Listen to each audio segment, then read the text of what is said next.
This video is going to be an update on my current game development progress, so let's get straight into it. In my first video, I showed off a camera system that I've been working on for the game, but that's really about all I had at the time. Since then, I've been working really hard on building out the systems that I'm going to need to make the game work. In this video, I'm going to give a high-level overview of the various systems I've created, along with some demonstrations. In future videos, I'll do some deep dives into the individual systems I think might be more interesting to elaborate more on. The first system is the character controller. Since this is a survival horror game inspired by classic Resident Evil and Silent Hill, I created a tank control system that is mostly inspired by the movements found in Resident Evil 2.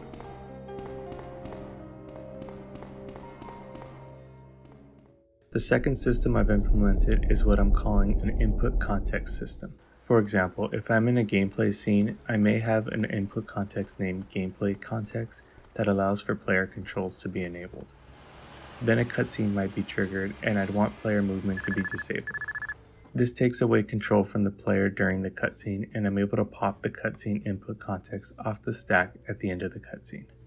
Alright, so since we've been talking about cutscenes a bit, the next system I've implemented is a way to create cutscenes. For this system, I decided to go with an action-based approach. An example of this would be this small cutscene that plays when the player walks too far out of bounds. If we look at my editor, you can see this cutscene is made using an action sequence. This is made up of a list of child actions. The next system that I created is a scene transition system. This system is not too complicated and is simply just a way for me to do transitioning between scenes.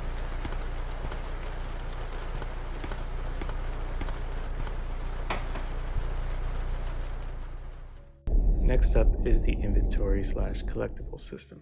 For this system, I wanted to do something completely different from what I've seen done in other survival horror games, and since I've always loved the inventory system from Metal Gear, I decided to make an inventory like Metal Gear Solid 1.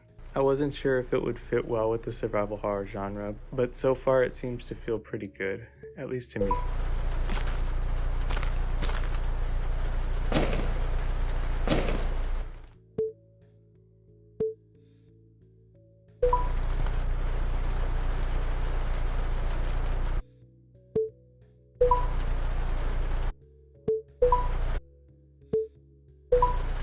Alright, so that's all I have for this devlog.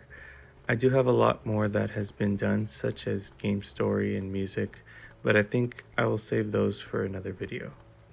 Thanks for watching and keep an eye out for upcoming updates on my progress.